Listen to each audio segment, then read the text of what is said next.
This next play that we're going to look at in this hidden information out of the single back doubles, which can be found in the run and gun playbook.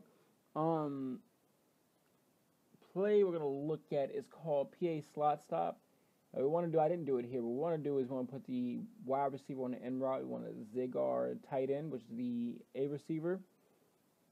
With this X route, the reason why we have our tallest receiver there is because we can, how do we do this?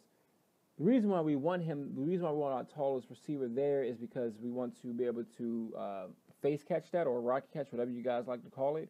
Now, the way I like to pass that is I like to pass lead that up and hold the left trigger, and I like to have him get about 25 to 30 yards downfield. This is how I pretty much get down the field as quickly as I can, and there you can see him getting the ball over everyone. And the only reaction that you're going to see is them trying to get a swatting reaction, or a swatting animation, as I should say, or if you throw a pick, or if they're in position to throw a pick, it is not on me. It's because you threw it too soon.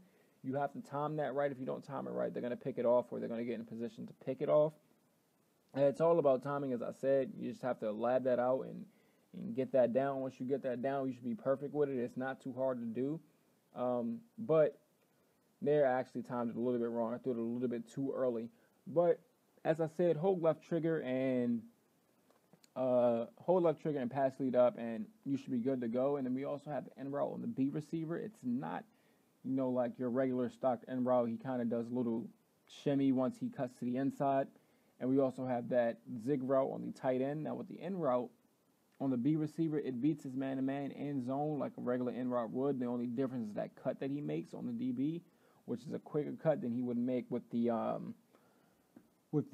regular end route that we would put on the field. And with the tight end, with the wide receiver on the end route, it's different from the post route, because now instead of him being on the post, he's on the end route, and that's something our opponent will have to worry about, because not only does he have to pay attention to the post, he also has to worry about that end route coming down.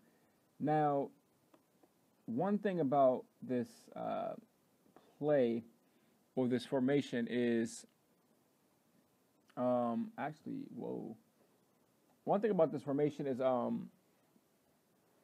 the running play out of it. I'll go over the Z close corner play in a few.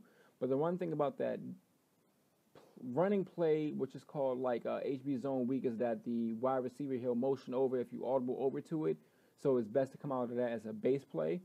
But this play here is called Z close corner. And we have the poco route on the X receiver, which can beat man-to-man. I've seen it, I don't know why I've seen it beat man-to-man so much, but you have to get the timing down. It's hard for me to break down the timing to you guys. But now you can see him beating his man-to-man right there, because that was man-to-man defense. But you want to put him on you don't want to slant him, I'm sorry. You want to keep his route how it is. You want to slant the wide receiver and in route the A receiver, or the A tight end, and leave the corner route on the B receiver. And that corner route beats his man-to-man defender on a regular. I think I throw it here. No, I don't. I throw it to the slant. And you can't motion anybody. What's best to do with this formation, with this hidden formation, is have these in audibles. Whichever play that you want as your base play, just make that your base play, and then just have your audibles. But don't have that HB zone weak in there, because that can mess you up, and they will notice that you're not in a passing play if they realize that motion, because I've noticed that in the game. But hope this helps you out, guys. Don't forget to like, comment, subscribe. If you have any questions, comments, or concerns, or ideas for the channel, go ahead and put that in the comment section below. Try to respond to you as soon as I can.